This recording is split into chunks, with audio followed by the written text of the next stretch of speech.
Sir, वो टके का वकील निशाने पर है हमारे, उसकी गाड़ी के पीछे लगाई हुई है। वो स्याह लंबे बालों वाला हंसकर आपके चेहरे पर मास्क लगाने लगा था। साथ में हैंड फ्री सिस्टम कान में दूसरी लाइन पर राब्ता कर रहा था। ठीक है, उसका पीछा करो। दूसरी तरफ फोन से आवाज आई थी। सर, हम 3 घंटे से कुत्तों की तरह उसका पीछा कर रहे हैं। एक बात कान खोल कर सुन लो मेरी, अगर वो बच गया तो फिर तुम लोग बच नहीं पाओगे। सर, वो एक लड़की के साथ है, किसी स्कूल के बाहर खड़ा है। हम भी वहीं उस स्कूल की दूसरी तरफ गाड़ी में बैठकर उसका इंतजार कर रहे हैं। ठीक है, अगर ऐसे काम नहीं बनता तो फिर उस लड़की को उठा लो, क्योंकि दूसरी तरफ से शातिराना कह कहे की आवाज आई थी। ठीक है, हम कोशिश करते हैं, वो शख्स हल्के से बोला था। मुझे कोशिश नहीं, रिजल्ट चाहिए, वरना आज तुम लोग अपनी टांगों पर चल नहीं पाओगे। इसे किसी गुंजान वीरान इलाके में लेके जाओ, ताकि कोई सीसीटीवी फुटेज में ना आए और किसी चैनल का शक मुझ पर बिल्कुल ना हो। वो उसे समझा रहा था।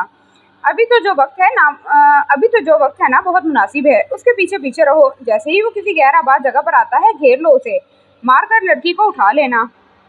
उसको 2 घंटे और 25 मिनट हो गए थे ऐसे खड़े हुए। बहुत सारी लड़कियां निकल रही थी, लेकिन वो नहीं आई थी, जिसके इंतजार में उसकी आंखें दर्द करने लगी थी। उसकी निगाह उस पर ऐसी पड़ी कि फिर पलटी ही नहीं थी। कुछ ही पल में वो लड़कियों के हजूम में कंफ्यूज सी आती दिखाई दी। उसने एक तरफ देखा था, सब लड़कियां इतने फैशन किए हुए थी, टाइट्स पजामे पहने, frock pant shirt, full makeup किए थी। सबके चेहरों पर मुस्कुराहट थी, उनके हाथों में फोन थे, उसके हाथों में किताब थी, जबकि उसकी आंखें झुकी हुई थी। बाकी सब पर एतमाद नहीं बोल लग रही थी, जबकि वो अब छुपी एक अनमोल हीरा लग रही थी, जिसने खुद को छुपा कर रखा था। आज अपने बाप की पसंद पे फख्र हुआ था। रोशनाल पर नजर पड़ते ही उसकी आंखों में पहचान के रंग आए थे। वो मुस्कुराई थी। उसको आते देखकर रोशनाल के चेहरे पर वही जानलेवा मुस्कुराहट आई थी। वो खुश नजर आ रही थी। कैसा हुआ पेपर? वो तकरीबन 3 घंटे से बाहर खड़ा था। बहुत ही अच्छा, मेरी उम्मीद से बढ़कर। जो क्वेश्चन आपने लास्ट में करवाया था वो भी पेपर में इंक्लूड था, और मुझे उम्मीद है 90% मार्क्स आएंगे। आज देर नहीं हो गई? उसकी कार का दरवाजा खोलते वो नरम से लहजे में बोला। पहले तो 2.5 घंटे का होता है, फिर आज 3 बजे क्यों? मगरिब की अजानें हो रही थी जब वो आई थी। जी, आज पेपर लॉन्ग था, साथ में पेपर लेट स्टार्ट हुआ था। दूसरी तरफ से होकर आता वो फ्रंट सीट पर बैठ गया था। उस पर निगाहें जमाकर उसने गाड़ी स्टार्ट की थी। आज मुझे इल्म है मेरी वाइफ ही थक गई है, इसलिए खाना पैक करवा लेते हैं। अभी उसने गाड़ी रिवर्स ही की थी, हर तरफ अंधेरा था जब गाड़ी की बैक पर फायरिंग हुई थी। रोशनाल अभी कुछ समझता ही कि फिर से फायरिंग हुई थी। उसने शीशे में देखा था। वो अपने पीछे छुपी 2 गाड़ियां देखी थी। अपने पीछे लगी हुई 2 गाड़ियां देखी थी। सुपरमैन! अशनाल चीख उठी थी। उसके मुंह से लफ्ज सुपरमैन ही उभर सका था। वो घबरा गई थी। उसकी नकाबजदा आंखों की पत्तियां फैल चुकी थी। सुपरमैन! अशनाल चीख उठी थी। फिजा में ठाक की आवाज पैदा हुई, साथ ही इर्तियाज सा पैदा होता था। कुछ नहीं हुआ, बस मेरी जान खामोश। वो जो खुद परेशान था, एक हाथ स्टीयरिंग पर मजबूत किए, दूसरे हाथ से उसे नीचे झुकाए था। वो गाड़ी की फुल स्पीड किए भगा रहा था। पिछली गाड़ियां मुसलसल उसके ताक़ुब में थी। उसको परवाह नहीं थी अपनी, सिर्फ और सिर्फ अपने साथ बैठी उस मासूम जान की थी, जिसको वो अपनी हाथ की ग्रिप में भी कांपता हुआ महसूस कर रहा था। वो किसी माहिर अनाड़ी की तरह गाड़ी चला रहा था। गाड़ी वो कभी सड़क की एक साइड पे कर रहा था तो कभी दूसरी तरफ, उनको चकमा देने के लिए, ताकि उसे मजबूत जगह में करके उनका हिसाब चुकता करे। सुपरमैन! वो हमें मार देंगे, वो मुझे मार देंगे। वो उसके हाथ को अपने हाथ में भेजते फिर से चीख उठी थी। यकीन है ना अपने सुपरमैन पर? आप पर यकीन है, लेकिन उन पर नहीं है। वो मार देंगे मुझे। वो सहम कर बोली और उसकी तरफ निगाहें उठाई तो चंद पल हटा नहीं सकी थी। उस बाजीगर शख्स की आंखों में एक हार सी थी। वो हार अशनाल को उसकी नहीं अपनी लगी थी। वो हार उसे अपनी फिक्र में घुलते उस शख्स की लगी थी। आज उसका दिल किया उसकी मजबूत हिसार खुद को छुपाकर खुद को फना कर ले। जो दिल चाहता है वो हमेशा पूरा तो नहीं हो सकता ना। वो जो उसका तलबगार रहता है, उसकी रूह का मकीन था। इस वक्त वो शख्स खूबसूरत नहीं, उसे बहुत अच्छा लगा था, और अच्छा होना खूबसूरत होने से भी ज्यादा प्यारा होता है। वो लब भेंचे गुस्सा जब्त के मुसलसल गाड़ी जंगल की तरफ ले जाने लगा था। वो उसकी तरफ देख नहीं पा रहा था। अगर एक बार देखा तो कमजोर पड़ जाएगा, और वो कमजोर ही तो नहीं पड़ना चाहता था। ये कहाँ लेकर जा रहे हैं? इतनी रात है।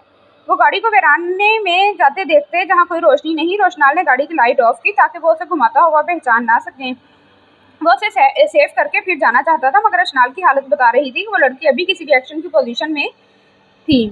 वो उसको पढ़कर भी लाइल्म था फिलहाल के लिए, क्योंकि इस वक्त लाइल्मी अच्छी थी। उसका नकाबज़दा चेहरा पूरा आंसुओं से भीग गया था। खौफ के आलम में उसने डैशबोर्ड पर नजरें जमा ली थी। हर तरफ अंधेरा ही अंधेरा था। वो घबरा गई थी। उसने एक नज़र उसे जो गाड़ी रिवर्स करके जंगल के बीच कर रहा था। रोशनाल ने अपनी टेंशन से निकलकर उसकी तरफ देखा तो वो और ज्यादा इज़्तिराब में मुब्तला हुआ था, क्योंकि गाड़ी उनका पीछा करती आई थी, लेकिन वो काफी दूर थी। एक सनसनाती हुई गोली फिजा में गई थी। अशनाल चीख कर रह गई। अशनाल, प्लीज कीप क्वाइट, वो साथ ही बोला था। उसकी चीख सुनता वो घबरा गया था और उसकी तरफ झुककर उसके मुंह पर हाथ रख लिया था। वो एक किस्म उसके ऊपर आया था। रोशनाल की आंखों की फिर तो एक पल के लिए अंधेरा छा गया था। उस शख्स का भारी डोल उसके हवा झंझना कर रख गया था। उसका नरम वजूद उस शख्स के आहनी सीने के नीचे दबकर रह गया था। रोशनाल के पास से आती क्लोन की मखसूस महक अशनाल के मुंतशिर हवास को मजीद पागल करके रख गई थी। इस सूरत हाल में रोशनाल बख्त खुद तैयार नहीं इस सूरत हाल के लिए रोशनाल बख्त खुद तैयार नहीं था। रोशनाल को खुद पर काबू करना इंतहाई मुश्किल लगा था। उनके दरमियान ये इंतहाई कमज़ोर और संगीन, नाजुक और दुश्वार लम्हा था। इशनाल उसकी गुर्बत पर माही बेआब मछली की तरह तड़प रही थी। हटे पीछे। रोशनाल का हाथ थोड़ी सी नरम पड़ी तो वो उसे हटा गई थी। खामोश, वो लोग ताक़ुब में हैं। हमारे और तुम्हारी जान को खतरा है। अब तुम्हारी आवाज़ आई तो मैं अपने तरीके से बंद करवाऊंगा। वो ये कहता उसके पास से उठा था। तुम गाड़ी से उतर जाओ, हरी अप। उसने इतने तेज लहजे में बगैर एहसास ये कहा था। क्या मतलब? वो हकलाकर रह गई थी। वो अभी तो इस शख्स की संगत के ख्वाब सोच रही थी और अभी उसने ज़मीन से आसमान में दे मारा था। गाड़ी से उतर जाओ, तुम्हारी जान को खतरा है अशू। वो नजरें चुराता ठहरे ठहरे लहजे में बोलकर गाड़ी को बंद कर गया था।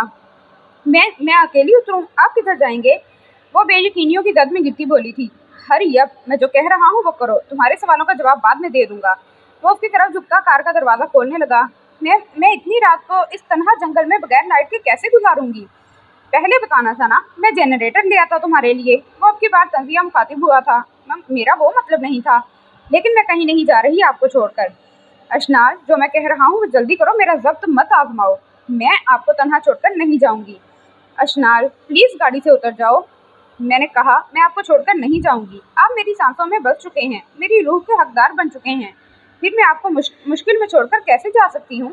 आपके परेशान चेहरों को देखकर मेरी रूह को अजियत होती है। आपने तो मुझे जीना सिखाया है, फिर मैं इतनी खुदगर्ज कैसे हो सकती हूँ कि आपको ऐसे छोड़ के जाऊँ? वो उसके कुशादा चेहरे को अपने छोटे छोटे हाथों में रखकर बोलती हुई अब की बार वो हिचकियों से रोई थी। औरत बेशक जितने भी जुल्म अपने पसंदीदा या महरम रिश्ते से सह ले, बेशक वो 18 साल की बच्ची हो या 70 साल की, बेशक वो मोम से भी ज़्यादा नरम और नाजुक हो या चट्टान से भी सख्त, कभी अपने उस मुहाफिज को मुश्किल वक्त में तन्हा नहीं छोड़ सकती। उसी तरह वो अशनाल की दिली हालत को भी जानता था। प्लीज़ अशनाल, गाड़ी से निकल जाओ। मेरी फिक्र मत करो, मैं तुम्हारी वजह से ऑलरेडी परेशान हूँ, मुझे मज़ीद परेशान मत करो। मैं किसी से भी नहीं डरता, मुझे सिर्फ तुम्हारी इज्जत की परवाह है। वो परेशानी से कहता उसके माथे के साथ सर टिका गया था। फिर उसको परेशान देखकर उसे जुदा करके उसका चेहरा अपने हाथों में लेकर बोझल सा कहने लगा, जो उसके हाथ खोलकर उसके सीने से लगी थी, उससे कभी दूर ना जाने के लिए। मौत उसके सर पर खड़ी थी, लेकिन उसे परवाह अपने सामने बैठी उस मासूम सी जान की थी जिसने कुछ भी नहीं देखा था सिवाय अपने सुपरमैन के, जो बचपन से उसकी बाहों के हिसार में महफूज रही थी, जो जिंदगी की तलखी तो देख चुकी थी लेकिन इस बेरहम दुनिया से नावाकिफ थी। इनसे पहले उसे ज़माने की तलखियों से सिर्फ अपने सुपरमैन ने बचाया था, उसे हर किस्म के सर्दो गर्म से महफूज रखा था। वैसे ये लोग हैं कौन सुपरमैन? वो उसके साथ लगी पुरसुकून सी बोली थी। उनकी लड़की को सुबह छेड़ कर आया था, अब पीछे तो आएंगे ना साले मेरे। वो गुस्से से पता नहीं क्या बोल गया था, उसे खुद समझ नहीं आई थी, लेकिन लहजा उसका तंजिया था। अब ये आपकी लड़की को छेड़ने आए हैं? वो उस अंधेरे में उसके तहफ़्फ़ुज़ में महफूज जब हुई तो शरारती लहजे में उसके दिल से अनजान बोली थी। रोशनाल उसकी दिली हालत का अंदाज़ा लगा रहा था। वो उसकी बात सुनता झटके से ऐसा खुद से अलहदा कर गया था। बकवास बंद करो इशनाल, उतरो गाड़ी से। अब की बार वो धाड़ा था। वो मैं तो सिर्फ मजाक कर रही थी। दलील देते वक्त अशनाल की आंखों से आंसू निकल आए थे। आई सेड गेट आउट अशनाल, उतरो, इन झाड़ियों में छुप जाना, जब तक मैं ना आऊँ बाहर ना आना। आप हर बार मुझे तोड़कर माफी मांग लेंगे। वो इतना जोर से बोला था कि अशनाल बेयकीनी से देखती हुई सिर्फ इतना बोली और बिना कुछ कहे उतर गई थी और भागती हुई गुस्से से ओझल हुई थी। उसके अंधेरे में तहलील होते हुए ओले को देखते लाल होती आंखों से और निहायत ही गुस्से में अपना हाथ गाड़ी पर मार गया था। हाथ गाड़ी के शीशे से मारते उसका हाथ जख्मी हो गया था, उसकी कलाई भी जख्मी हुई थी। जब तक एक एक बात का बदला तुम्हारे अब मातहतों से ना ले लिया इरफान दौरानी, तो चैन और आराम सुकून मुझ पर हराम है। वो गुस्से से कहता अपनी जख्मी हाथ की परवाह किए बगैर दूसरे हाथ से गाड़ी स्टार्ट करके एक ही मिनट में रिवर्स करते जंगल से निकलने लगा था। उसने गाड़ी से अपना पिस्टल निकाला और झटके से ले जाता जंगल से गाड़ी निकाल गया था। अशनाल को सेव करके अब उसे कोई परवाह नहीं थी। वो जानता था कि रात के अंधेरे में कुछ नहीं होगा, इसीलिए उसका दिल अब पुरसुकून था, लेकिन ये सुकून कब तक था पता नहीं था। मुझे कल रोशनाल और अशनाल से मिलने जाना है, आगा जान सगीर साहब से कह रहे थे, क्योंकि समीना बेगम घर नहीं थी, वो दोस्त की बेटी की शादी पर गई हुई थी। आगा जान को यही मौका मुनासिब लगा था। वो उनसे डरते तो नहीं थे, हाँ अलबत्ता वो घर में मजीद बेसकूनी नहीं चाहते थे। पर आगा जान वो कह रहा था कि वो अशनाल को खुद ले आएगा। समीना बेगम टेबल पर खाना लगा रही थी। वो ये रोज़ ही कहता है, मुझे नहीं पता कल मैं और तहमीना और तुम चलेंगे उसकी तरफ। जिंदगी का क्या भरोसा, क्या पता आज ही खत्म हो जाए और मेरी हसरत ही रह जाए। पोती से मिलने के लिए मैंने उसे अपना और उसके बाप की जायदाद देना चाहता हूँ और उसकी आंखों में खुशियाँ देखना चाहता हूँ। उसके मुंह से लफ्ज ज्यादा सुनना चाहता हूँ। वो बेकरार से बोले थे। ओके, फिर आप तैयार रहिएगा, हम कल दिन को निकलेंगे। मिनाल आगा जान की बात सुनती किचन से निकल आई थी। खाला जान, आप बैठिए, मैं सर्व करती हूँ। वो उनको सर्व करता देखकर किचन से निकलते हुए बोली थी। रात में बैठे सब खाना खा रहे थे। कोई जरूरत नहीं है इन चोंचलों की। मैं जब बना सकती हूँ तो देते वक्त मेरे हाथ नहीं टूटते। वो इतनी बेरहमी से बोली, मिनाल खामखा शर्मिंदा हो गई थी। हालांकि हांडी उसने खुद तैयार की थी। भली मानस बच्ची के साथ क्या है, मैं देख रहा हूँ तुम्हारा दिन ब दिन रवैया खराब होता जा रहा है। और जो इसने किया वो आपने नहीं देखा? उसने सबके साथ क्या क्या किया था? कोई बात नहीं है, बच्चों से गलतियां सरजर्द हो जाती हैं। हर गलती को पकड़कर हम किसी को सजा नहीं दे सकते। अगर कोई शर्मिंदा है तो उसे मजीद शर्मिंदा मत करें, ताकि वो दोबारा से अच्छा बनने पर पछताए। सगीर साहब ने धीमे से लहजे में कहा। आपको मैं ही गलत लगूंगी ना? वो तुंधी लहजे से मिनाल को घूरती बोली थी। तुम सुकून से बैठो, तुम्हारा मकसद जो पूरा हो रहा है। बेगम, अब आप कहाँ जा रही हैं? सगीर ने उनको उठता देख कर कहा था। जब तक यहाँ बैठी है मैं इधर हरगिज नहीं बैठूंगी। जब तक ये यहाँ बैठी है मैं इधर हरगिज नहीं बैठूंगी। वो गरज कर बोलती उठी थी। खाना तो खा लें, सगीर साहब ने उन्हें रोकने की खातिर कहा था। ये मत कहिएगा कि आपकी भतीजी की वजह से जा रही हूँ। मुझे इसकी शक्ल नहीं देखनी। जब तक ये उठ जाएगी मैं आ जाऊंगी। वो ये कहती दंदनाती हुई चली गई थी। उनके बाद उनके दरमियान कोई बात नहीं हुई थी। अपने हक के दिफा के लिए कुछ कहना बुरा नहीं है। सगीर साहब खाना खाकर उठे तो उसके सर पर हाथ फेरते हुए कहते चले गए थे, जबकि हाकिम वक्त का पोती के लिए दिल दुखा था। अल्लाह तुम्हारे नसीब अच्छे करे मेरी बच्ची। आगा जान, मेरे नसीब मेरे अमल क्या आगा जान, मेरे नसीब मेरे क्या, मेरा बुरा अमल था। वो उनकी बात सुनती उनकी तरफ आती नीचे बैठकर उनकी गोद में सर रख गई थी, जबकि उनकी बात सुनकर उनकी नहीफ आंखों से एक आंसू मिनाल के बालों में जज्ब हुआ था। वो गाड़ी निकाल रहा था जब उसकी गाड़ी जंगल के बीचों बीच ही बंद हो गई थी, क्योंकि रास्ता बहुत टेढ़ा और ऊपर नीचे था। 2-3 दफा उसकी गाड़ी पंक्चर हो गई थी। उसे समझ लगी कि गाड़ी पंक्चर हो गई है, इसीलिए वो गाड़ी वहीं रोकता निकला था। वो कुछ फासले पर गाड़ी से उतरा और पैदल चलने लगा। उसे जंगल से निकलने में भी 10 मिनट लगे थे। वो अब नीम पुख्ता सड़क से कुछ फासले पे था जब वो आवाजें सुनाई दी थी। उसे महसूस हुआ जैसे उसके साथ कोई गड़बड़ हो गई हो, क्योंकि नीम अंधेरे में हल्की आवाजें भी साफ आ रही थी। वो हल्के कदम भरता अक्लमंदी से फैसला करता रास्ता क्रॉस करके नीम पुख्ता सड़क पर चला था। वो गाड़ी में कोई पानी डाल रहे थे। रोशनार उनकी बुजदली को देखता महसूस हुआ था। वो जान चुका था कि घना जंगल होने की वजह से वो बगैर गाड़ी के अंदर नहीं आ पा रहे थे। उनकी बहादुरी का तो वो उसी वक्त कायल हुआ था जब उन्हें जंगल में जाने के बाद अपने पीछे आता ना देखा था। रोशनाल वक्त के साथ शातिर हुआ था। वो जो गाड़ी के ऊपर झुके हुए थे ठीक करने के लिए, उसे उस वक्त ये लगा था कि गाड़ियां 2 हैं, लेकिन एक गाड़ी देखकर वो पछताया था कि वो क्यों रोशनाल को जंगल छोड़ आया था। उसने बगैर सोचे समझे उनको मौका दिए बगैर पीछे से आकर उनकी गाड़ी पे झुके पाता देखकर उनके सरों को एक दूसरे के साथ इतनी जोर से टकराया था कि उनके हवास झंझना कर रह गए थे। वो जमीन पर गिरे थे। उन्हें महसूस हुआ था कि आज उनकी मौत यकीनी है। उस लंबे चौड़े ऊंचे शाने वाले बंदे को देखकर वो जमीन पर पड़े दोनों टक्कर टक्कर उसको देख रहे थे। लंबे बाल, कमजोर मुंह, शक्ल से वो अच्छे ही थे। किसके पाले गए कुत्ते हो? वो उनको गिरबानों से उठाता झिंझोड़कर गुस्से से धाड़ा था। अरफान दौरानी के एक के मुंह से इकलाता हुआ निकला था। लानत है तुम लोगों पर खुदा की। शक्ल से तो पढ़े लिखे लगते हो। ये तो मैं जानता हूँ कि तुम उसकी हिरासत में रहकर ये काम कर रहे हो, पर ये बताओ ऐसी क्या आफत टूट पड़ी थी? क्यों की इतनी घटिया हरकत? किस बिना पर? वो उनको फिर जमीन पर फेंकता धाड़ा था। भूख के लिए, चंद रोटी के निवालों के लिए, अपनी मरती माँ को जिंदा रखने के लिए, अपनी जवान बहनों की शादी के लिए। तो हलाल कमा कर खिलाओ। गैरत मर गई है? ये चोरी गलत काम करके हराम के नवाले खुद भी खा रहे हो और उस मरती माँ को भी इस हराम से क्या वो जिंदा बचेगी? हलाल क्या खूब कही आपने सर। हलाल चीज क्या है? मैं नहीं मानता हलाल को सर। फतवे देना बहुत आसान होता है। पिछले 4 साल से एमए की डिग्री उठाता रहा, खाक खाक छानता रहा। मुझे डाकू बनाने में एक सिर्फ इरफान दौरानी का हाथ नहीं है, इस कौम का हाथ है जिसमें आप जैसे वकील और बिजनेसमैन शामिल हैं।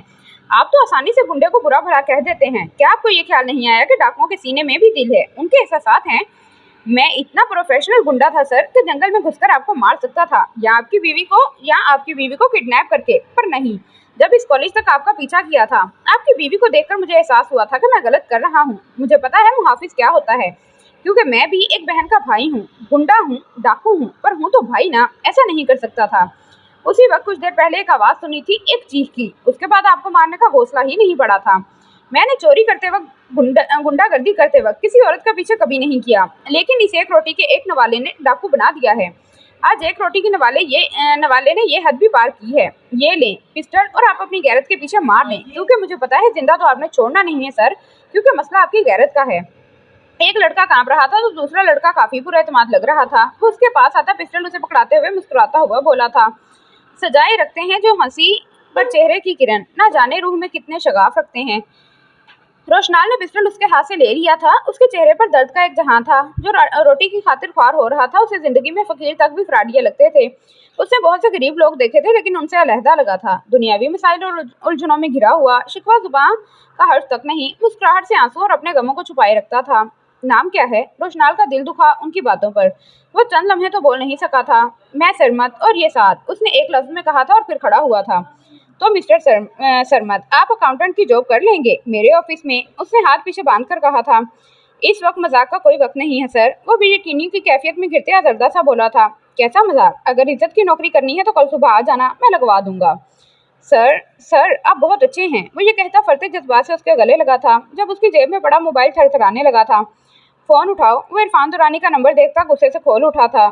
सर वो शख्स हमें मरवा देगा, वो फोन पीछे करता अब सहमा था। मैं संभाल लूंगा बात को, इधर दो मुझे। सरमत फोन आगे करता परेशानी से पीछे हटा था, जबकि रोशनाल ने फोन अटेंड करके कान से लगाया था। काम हुआ कि नहीं, या ऐसे ही कुत्तों की तरह जंगल में भौंक रहे हो? हाँ हो गया है, पर तेरा नहीं मेरा। इरफान दुरानी, तेरे कुत्ते जेल में हैं। तूने 4 साल पहले कहा था। 2 टके के वकील, तेरा सिर्फ नाम ऊंचा है। आज अंदाजा हो गया होगा कि मेरा सिर्फ नाम ऊंचा नहीं, मुकाम भी ऊंचा है। और हाँ, कुत्ता तो तू है जो हर वक्त भौंकता रहता है।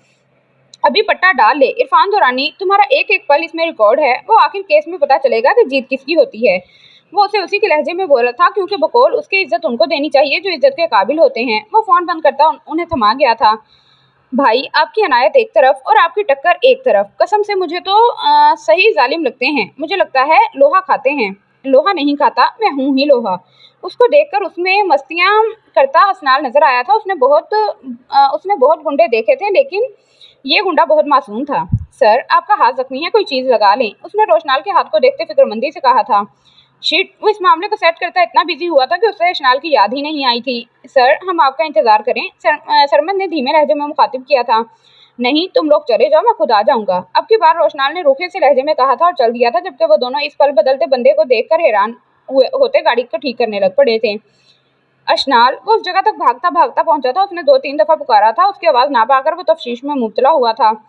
अशनाल, अशनाल, उसके दिल में खौफ बैठ गया था। वो दुआएं मांगने लग पड़ा था कि उसके साथ कुछ गलत ना हो। वो इतना बेएहतियात कैसे हो सकता है? वो झाड़ियों के अंदर दाखिल हुआ था, वो कहीं भी नहीं थी। वो परेशान होता भागा था। उसने आज तय कर लिया था कि अगर अशनाल ना मिली तो वो खुद को जिंदगी में कभी माफ नहीं करेगा। वो मजबूर था, लेकिन बगैरत तो नहीं था। झाड़ी से गुजरते उसके उसका व्हाइट कुर्ता खराब हो गया था। झाड़ियां लगने से उसके हाथों से मुसलसल खून आ रहा था, पर उसे परवाह नहीं थी। उसे परवाह उसकी थी जिसे घंटा भर पहले छुपा गया था। वो आवाजें पुकारता इन झाड़ियों से निकला तो दरख्त के नीचे बैठी कांप रही थी, साथ में विर्द कर रही थी। ऐशू मेरी जान, वो भागता हुआ उसके पास बैठा था और उसके माथे पर बोसा दिया था। सॉरी सॉरी, या अल्लाह तेरा शुक्र है, बेसाख्ता उसकी जुबान से निकला था। वो उसे अलहदा होते ही उसके आंसू साफ कर रहा था, जब जो टप टप शफाफ कतरे उसकी हथेली पर आ गिरे थे। उसका नाजुक जिस्म तूफान की जद में आती डाली की मानिंद लटक रहा था, और वो एक हाथ उसकी हिजाब से पिन निकालता उसका हिजाब पलट गया था। अशनाल बक की जिंदगी में ये दिन भी आना था कि उसने जंगल में कुछ देर अकेला रहना था। उसका चेहरा देखते उसमें इतनी हिम्मत नहीं रही थी कि नजर भरकर उसका चेहरा देख ले। खफा सा उसका चेहरा था, उसकी आंखों में शिकवा शिकायत थी। वो अब उसे और बैठा हुआ था वो अब उसकी ओर बैठा हुआ था। उसका पाकीज़ा चेहरा देखकर अपनी मोहब्बत के आगे घुटने टेक कर उसके कंधों पर लगी मिट्टी साफ की। अशनाल तो फोन की हल्की रोशनी में उसका ये लम्स महसूस करके पहुंच की रह गई थी। वो जो डर रही थी इस अंधेरे में, इस खौफ में, वो अकेली जंगल में रही थी। उससे गुस्सा अपनी जगह, लेकिन नाराजगी अपनी जगह थी, लेकिन उसका तहफ़्फ़ुज़ सुकून दे रहा था। वो टूटी हुई शाख की मानिंद ढलक कर उसके कंधे से आ लगी थी। रोशनाल जो हैरान था कि वो इतनी नाराजगी के बावजूद उसमें छुप रही थी कि अगले ही लम्हे उसकी कीमती अनमोल मताक की मानिंद बाजों के हल्के में समेट लिया था। एक तरफ नफरत, गुस्सा था, बेगानगी थी, तो दूसरी तरफ मोहब्बत के खुश सहराओं पर खुशियों की अब्रे रहमत टूट कर बरसी थी। उसके मचलते आंसुओं ने उसने होंठों से चुने थे, जो यकदम कितनी अनमोल और कितनी खास हो गई थी। उसके एक एक नश्क को चूमता वो अपने होशो हवास में नहीं था। अभी यही लड़की उसकी जान लेने वाली थी। अल्लाह का करम है तुम ठीक हो, ये कहते ही उसके चेहरे को फिर से मुअत्तर करने लगा था। अशनाल ने तो इतनी गुर्बत और उस खड़ूस शख्स का जुनून देखकर अपनी रंगत हो रही थी। छोड़े मुझे, दोनों के दरमियान मायनी खेजी खामोशी थी। दोनों ही अपनी कैफियत के ज़ेरे असर थे। जबकि रोशनाल ने उसे खामोश बैठे देखकर खुद उठते हुए उसे बाजुओं में उठा लिया, जबकि वो उसके सीने पर मुक्के मारती रह गई। वो उसके मुक्कों की परवाह किए बगैर गाड़ी तक ले आया और उसे सीट पर बिठाया था और खुद चला रहा था। वो खुद गाड़ी की डिक्की खोलकर चेक करने लगा। अशनाल, जो उसकी 10 मिनट गाड़ी के साथ लगा देख रही थी, वो कार का दरवाजा खोलती उतरी थी। अब क्या हुआ है? वो उसके पीछे बाएं हाथ से कोई टूल उठाए सेट कर रहा था। गाड़ी पंक्चर है, वो टायर चेंज करना है, तुम फिक्रमंद ना हो, बैठो गाड़ी में आ रहा हूँ, वो नरमी से बोला और ये कहता टायर उठाकर नीचे जमीन पर बैठा था और पंक्चर टायर को उतारने लगा था।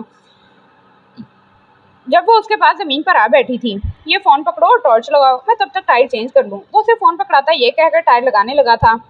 खून, ये क्या हुआ है आपको? अशनाल ने उसका जख्मी हाथ देखा और हकला कर रह गई। बस मामूली सी चोट है, हो जाएगी ठीक, वो बेपरवाह सा बोला था। आप बहुत ही जालिम हैं। ये चोट आपको मामूली लग रही है? आप इंसान ही है ना? वो आगे होती फिक्रमंदी से उसका हाथ थाम गई थी, जिसमें से खून अब निकल रहा था। उसके हाथ काले स्याह हो चुके थे, वाइट कपड़ों पर दाग के निशान, कुशादा पेशानी पर बाल बिखरे थे, चेहरे पर भी हल्की हल्की खराशें थी।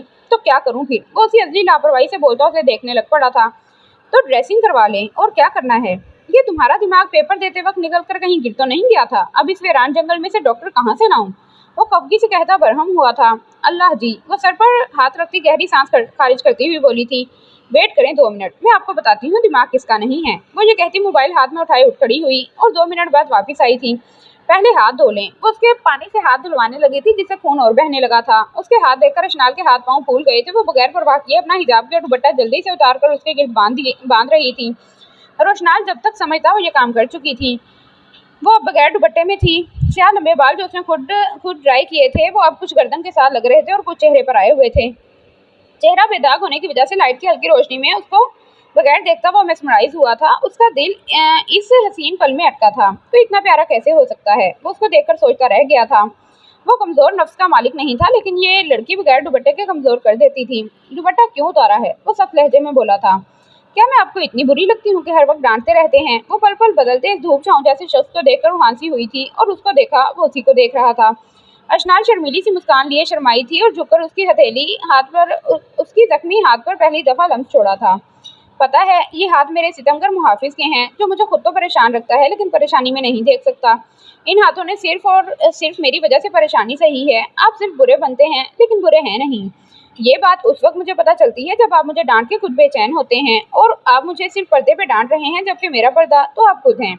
बड़ी अम्मी कहती हैं कि हस्बैंड वाइफ एक दूसरे का लिबास होते हैं, शोहर बीवी का मुहाफिज होता है। और क्या कहती हैं बड़ी अम्मी? वो हंसता हुआ उसे सुनने को बेचैन था। ये तक भूल गया था कि वो जंगल में तन्हा बैठे हैं, और अगर तुम्हारा ये पर्दा बहक गया तो तुम्हें इस हालत में देखकर वो ये सिर्फ सोच ही सका था। रोशनाल शौक था, वो उसको इतना जज करती रहती थी, ये इसको इल्म नहीं था। सुपरमैन, गाड़ी जब ठीक होगी। वो उससे दूर होती बैठ गई थी। मुझे तो ठीक होने के चांसेस कम लग रहे हैं। रोशनाल उसे नजर हटाता टायर ठीक करने लग पड़ा था। हाय अल्लाह, अगर गाड़ी ठीक नहीं हुई तो हम सारी रात जंगल में ही रहेंगे क्या? शायद, कुछ नहीं कह सकता। वो जो अपना काम कर चुका था। इतना अंधेरा है, वीरान जंगल है और जानवरों के बोलने की आवाजें आ रही हैं। अब हम क्या करेंगे सुपरमैन? वो टाइट लगा चुका था जब उसकी फिर से सहमी आवाज सुनाई दी। हिरनी जैसी आंखों से देखती वो खौफजदा सी बात करती, उसकी दिल की दुनिया को एक पल में तहोबाला कर गई थी। रोमांस करेंगे ऐशु मेरी जान, उसने मायनी खेजी से कहा था, जबकि अशनाल की सांसें रुक गई थी। आप मजाक कर रहे हैं, वो बेयकीनी से बोलने लगी। आओ यस्सु पंजू खेलें। वो उसकी हैरत से खुलती आंखें देखकर बात बदल गया था। सच्ची? वो उसकी बात सुनती एक्साइटेड होती क्लैपिंग करने क्लैपिंग करने लगी। मजाक इसे कहते हैं, वो ये कहते हैं, उसे बाजुओं में उठा गया था और गाड़ी में ला छोड़ा था। अब गाड़ी स्टार्ट की तो गाड़ी स्टार्ट हो गई थी। वो संजीदगी से कार ड्राइव करने लगा था। वो रास्ते में सो चुकी थी। उसका सर बार बार उसके कंधे पर आ रहा था। बाल बिखर रहे थे। उसने एक हाथ से उसका सर अपने कंधे पर रखा था और घर की तरफ गामजन हुआ था।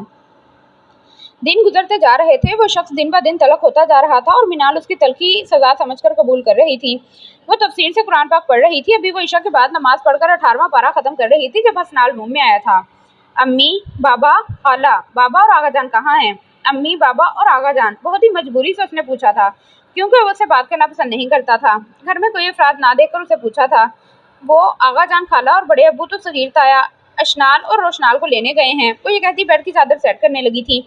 फिर तो यकीनन रोशनाल भाई के आने की सबसे ज्यादा खुशी तुम्हें हो रही होगी, लेकिन काश मैं घर होता तो आगाजान को तो रोक देता और तुम्हें तुम्हारी चाल कामयाब नहीं होने देता, क्योंकि तुम तो अशनाल को जहर देने से भी नहीं टलोगी। मैं ऐसा घटिया काम क्यों करूंगी? वो मेरी बहन है। वाह, खूब कही। जिस बहन को सारी जिंदगी पाँव की जूती समझा, अब उसके लिए हमायतें। ये तो हैरत आमेज बात है। हम मुखातिब हुआ था। तुम इतना घटिया सोचते हो, मुझे तुमसे उम्मीद नहीं थी। वो शौक से खड़ी बोल रही थी। मैं घटिया सोचता हूँ या तुम हो ही घटिया? वो दूर से खड़ा होता हुआ बोला था। अच्छा छोड़ो, तुम्हारे लिए खाना लगा रही हूँ, किचन में इधर ही आ जाओ। वो उसकी इस बात की आदी हो गई थी। वो मजीद बात नहीं बढ़ाना चाहती थी, इसलिए बाहर निकल गई। वो किचन में आया तो टेबल पर खाना पड़ा था। बिना उसकी तरफ देखे खामोशी से खाना खाने लग पड़ा। कॉफी पीनी है तुमने? उसने एक नजर देखकर उसे पूछा था। बना तो दो। वैसे मेरी सोच भी काफी घटिया है और काफी घटिया औरत हो तुम। आज तुम्हारे हुस्न को किराया देने का कोई दिल नहीं है। तुम तो किराया लेने की आदी हो गई हो, मगर मैं अभी इन बातों में माहिर नहीं हूं ना। तजर्बा तुम्हें है, मुझे बातों का आइडिया नहीं है ना। मैंने तो हमदर्दी में निकाह किया था, वरना तुम इस काबिल कहाँ थी? वो आहानत अमेज लहजे में उसे कहकर अपने गुस्से की आग ठंडी कर गया था। उनके आने और उसकी खुशी से बताने पर उसके सीने में भांबड़ जल उठे थे। वो जो उसके जवाब की मुंतजिर थी, उसकी इतनी गिरी हुई बात सुनकर उसकी आंखें हैरान हो गई थी। वो जल्द पड़ गई थी। उसको सांस लेने में दुश्वारी महसूस हुई थी। कुछ देर बाद उसके एसाब ढीले पड़े तो अपने लहजे की बदसूरती का एहसास हुआ था। उसे महसूस हुआ कि उसने बहुत गलत कह दिया है। वो ऐसे जाहिल तर्ज अमल का आदी तो नहीं था। इससे पहले भी वो उसे उसकी कितनी दफा तौहीन कर चुका था, मगर आज के अल्फाज बहुत ज्यादा संगीन थे। उसकी तरफ देखा, उसकी मुतवहिश होती आंखें और जर्द पड़ता चेहरा देखकर बहुत ही पेशेमानी हुई थी। अगर वो मुजरिम थी तो उसे कोई हक नहीं पहुंचता था उसकी किरदार कुशी करने का। वो साकी सी खड़ी ऐसे ही सपाट चेहरा लिए खड़ी थी। मिनाल वो उठता उसके करीब आया और उसके शाने पर हाथ रखता उसे पुकारा था, जो अब सिसक रही थी। वो जो नीचे देख रही थी, उसका हाथ पकड़कर चेहरा उठाने से चेहरा फेर गई थी। सॉरी, मैंने बहुत गलत अल्फाज कहे। वो बोझल लहजा लिए बोला था। मुझे ऐसा नहीं कहना चाहिए था। वो उसके कंधे पर दबाव डालता उसकी बदलती कैफियत को देखता घबरा कर बोला था। मैं जितनी भी गलत थी, लेकिन मेरा किरदार ऐसा घटिया नहीं था। सच में मैंने किसी को नहीं वर्गलाया था, किसी को अपनी जानी माइल नहीं किया। मैं हसद परस्त जरूर थी, लेकिन नफ्स परस्त नहीं थी हसनाल। मैं ऐसी नहीं थी हसनाल, यकीन करो मेरा। ये कहकर वो स्लेब पर हाथ रखकर फूट फूट कर रोने लग पड़ी थी। वो बामुश्किल सांस ले रही थी। तुम मेरा यकीन ना करो, लेकिन एक हसद की वजह से मैंने अपनी पूरी जात दो कौड़ी की कर ली। तुमने तो दोस्ती के रिश्ते का भी भरम नहीं रखा। इस बारे में बाद में बात करेंगे, छोड़ो इस टॉपिक को फिलहाल के लिए। तुम्हें आराम की जरूरत है, मैं तुम्हें रूम में छोड़ आता हूँ। मेरे पास वक्त नहीं है, फिर मैंने निकलना भी है। वो ये कहकर आराम से उसे रूम में ले आया था और उसे बेड पर बिठाया था। लहजा फिर से तलक हुआ था। कहा। इनाल उसके जाने का सुनकर बेयकीन सी हुई थी, फिर भी एक दफा कंफर्म करना जरूरी समझा। काम पे? और कहाँ? हसनाल को अपनी पुष्ट पर उसके कामते हुए हाथों की सरसराहट महसूस हो रही थी। वो फिर संगदिल बना हुआ था। पर आज इधर ही रुक जाओ ना प्लीज, मैं अकेली कैसे रहूंगी? मिनाल ने उससे अर्ज सी की थी। तो अब मैं तुम्हारे घुटने से लगकर बैठ जाऊं? वो तल्खी से बोला था, लहजे में नरमी जरा भी नहीं थी। नहीं, मेरा ये मतलब नहीं था। अगर तुम जाना चाहते हो तो चले जाओ, मैं रूम लॉक कर लूंगी। वो उसकी तल्खी से घबराई थी कि मुबादा वो उसे फिर से गलत अल्फाज ना कह दे। वो उसे छोड़कर सोफे पर बैठता अपने लैपटॉप से कागज और पेंसिल निकाल कर बैठ गया था और कुछ लिखने लग पड़ा था।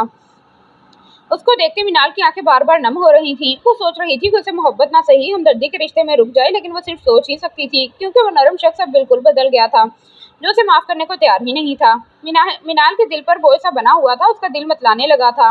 इस तबीयत खराबी की वजह से खुद नहीं पता थी।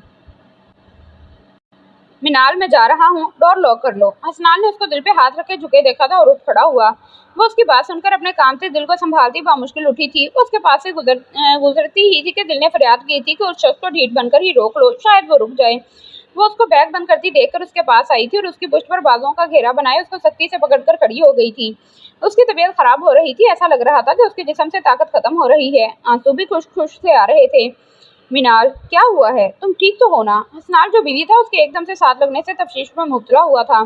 उसका दिल इतने दिनों बाद पहली दफा धड़का था। उसके कांपते हाथों को अपने सीने पे देख रहा था। वो कस के उसको पकड़े हुए थी। तबीयत खराब है? उसका रुख मोड़कर थोड़ी सी पकड़कर नरमी से उसे पूछा। वो बिना बोले इतने दिनों बाद उसकी नरमी और इत्तेफाक पाकर उसके सीने पर सर रखे शिद्दत से रो दी थी, जबकि हसनाल उसके सर पर हाथ फेरने लगा था। वो कुछ देर रोती रही। जब उसे उबकाई आई थी, उसने जो कुछ खाया पिया था उस पर उलट दिया था। वो उसे दूर होते होश में आई थी। शर्मिंदगी के मारे निगाहें ही नहीं उठ रही थी। निगाहें उठी तो उसको अपनी तरफ ही देखता पाया था।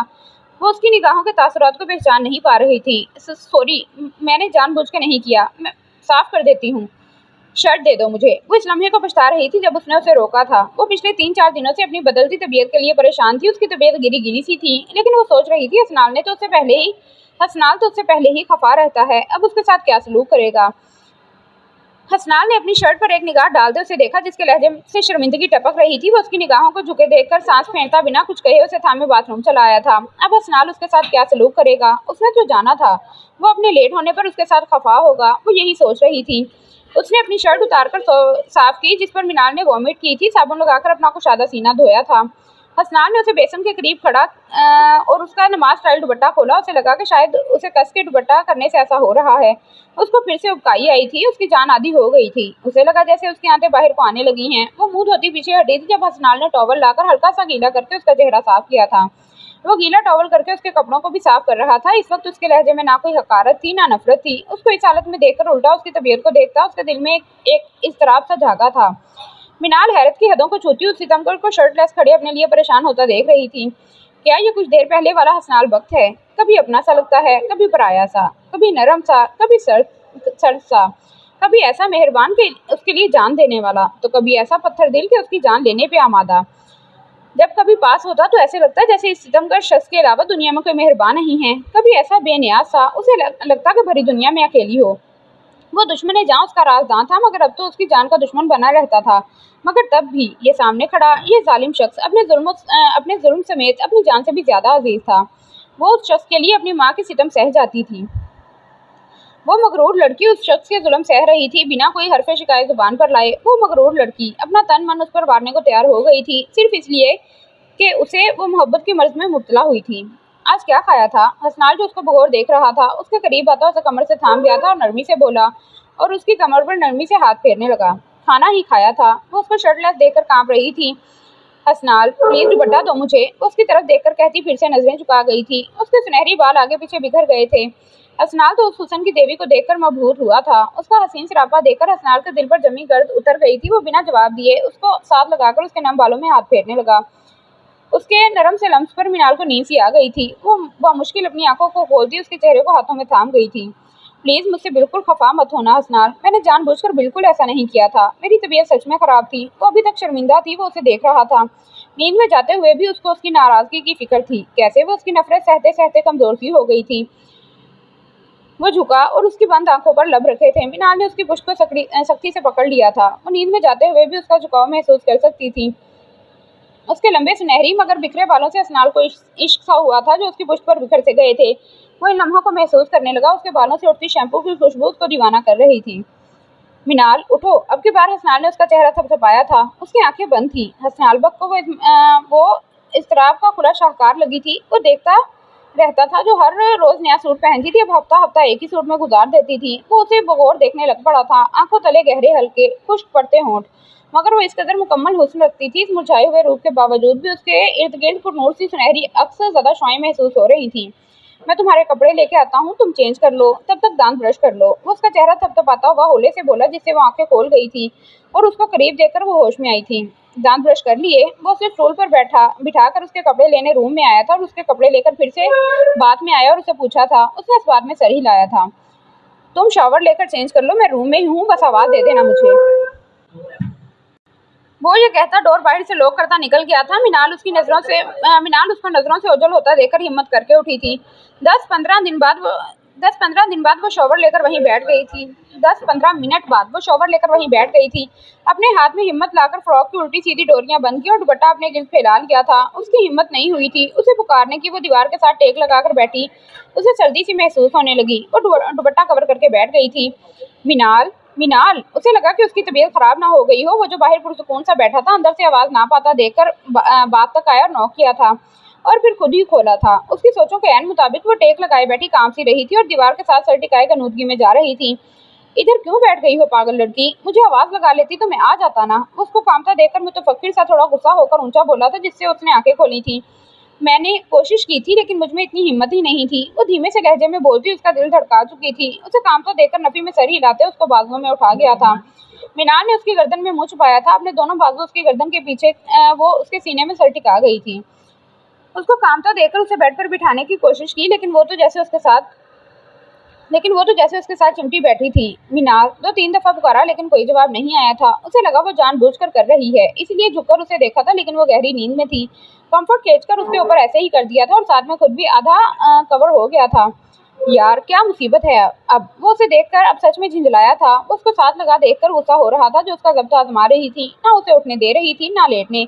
वो इसलिए घर नहीं आता था कि वो लड़की उसका जब्त आजमाती थी, उसकी सादगी ही उसको आजमाती थी। वरना उसे आज तक याद नहीं पड़ता था कि वो सुबह तैयार होकर उसके सामने आई हो, कि वो सही से तैयार होकर उसके सामने आई हो। वो खुद सादा दिल मर्द उसकी सादगी से ही बहक जाता था। अब वो उसे मुकम्मल तौर पर आजमा रही थी। उसने जबरदस्ती उसके बाजू अपनी गर्दन से आजाद करवाए और खुद आ गया दूसरी साइड पे, आगे मीनार की तरफ बैक करके लेट गया था। थोड़ी देर वो जब्त के पहरे बिठाकर लेटा रहा। जब उसका हाथ अपनी गर्दन पर महसूस हुआ था, उसने सर उठाकर देखा तो वो गहरी नींद सोई हुई थी। हद है, वैसे दिल कर रहा है दो खींच कर लगाऊं, वो बड़बड़ाया था। उसका दिल किया दो खींच कर लगाए जो उसे सोने ही नहीं दे रही थी। वो हाथ आंखों पर रखे फिर से लेट गया था, मगर नींद थी कि आने का नाम ही नहीं ले रही थी। उसने सर पटक कर मीनार की तरफ रुख किया था, लेकिन उसकी बैक उसकी तरफ थी। ना चाहते हुए भी उसको खींचकर अपने करीब कर लिया था। वो उसके सर पर हाथ फेरने लगा जो खुद तो चैन में थी, लेकिन अब उसे बेचैन किया हुआ था।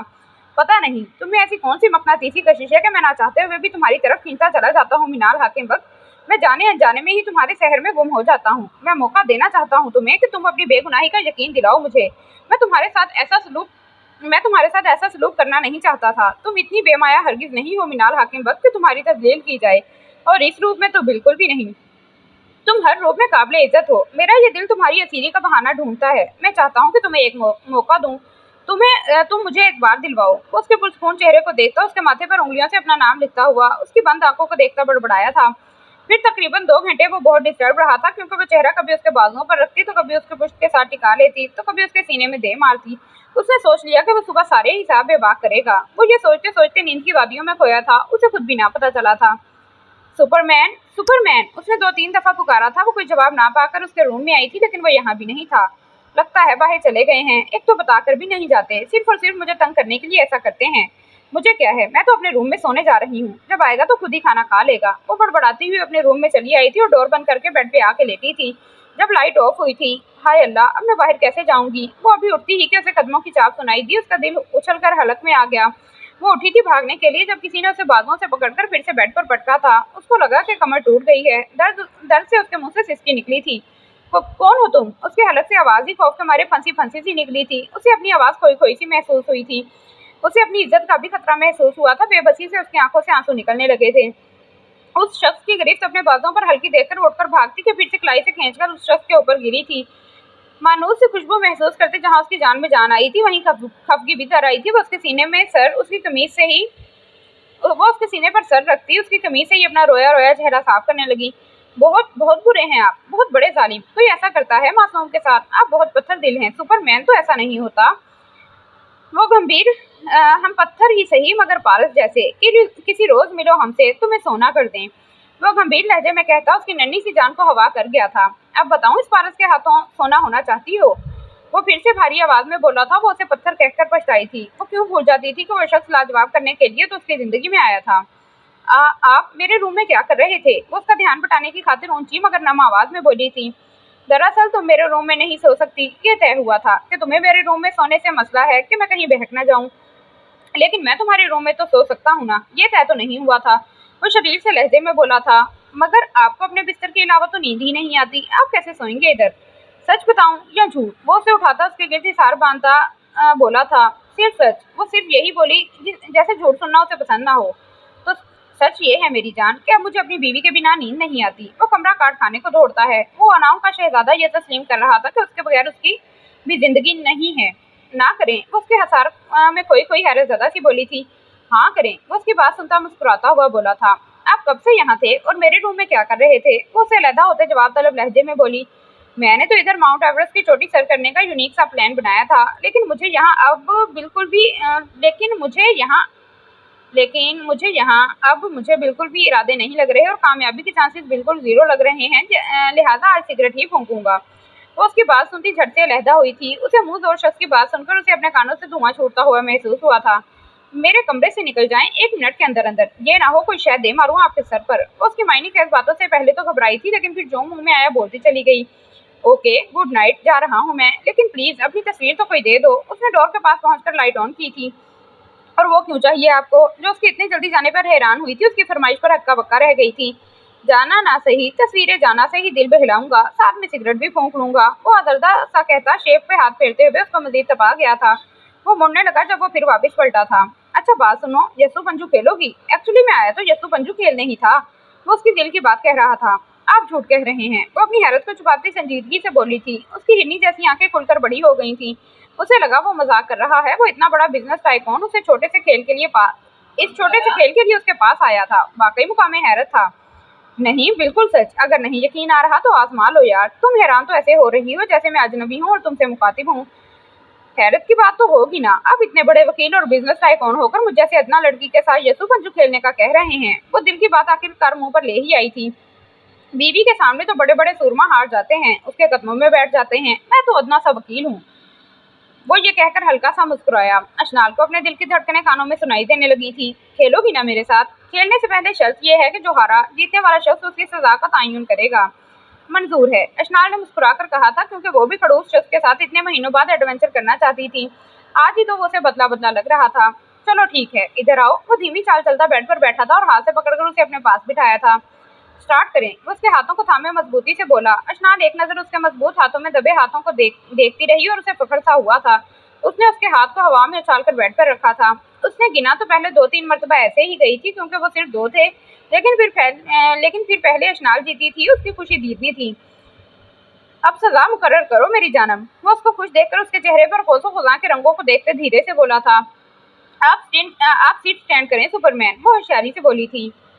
आप सीट स्टैंड करें सुपरमैन। वो होशियारी से बोली थी। अच्छा छोड़ें, ये ना करें। वो खुद ही बोली थी, सिर्फ और सिर्फ इसलिए कि वो उसे झुकाना नहीं चाहती थी।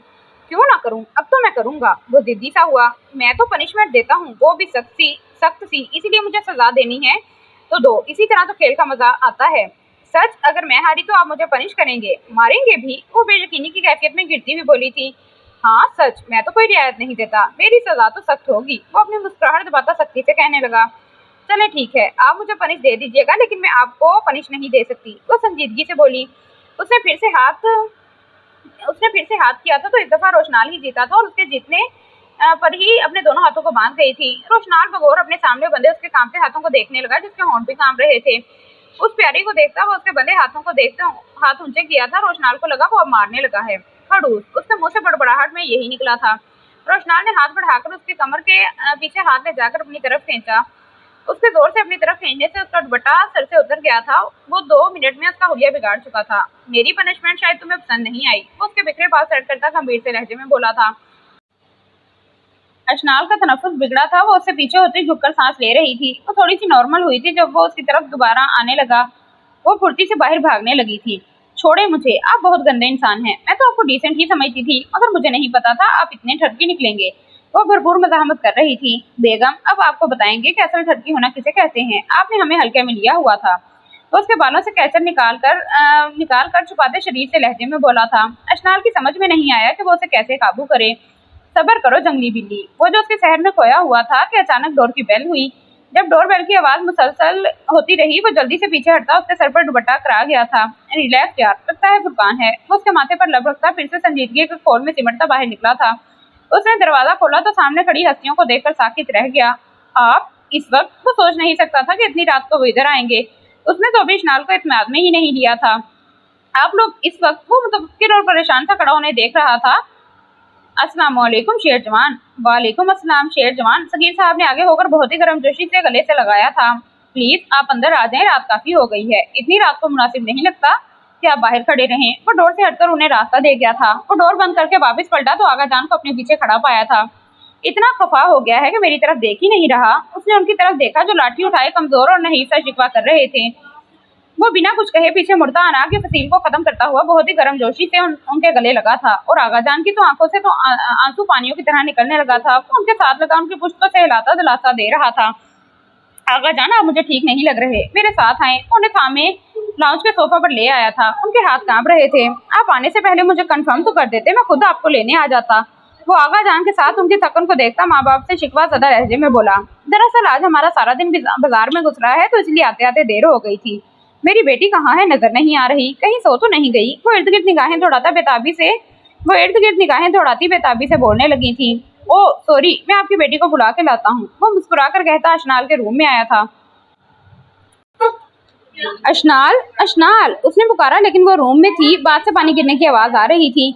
वो 2 मिनट इधर ही खड़ा रहा। जब वो फोल्ड हुई शर्ट के बाजुओं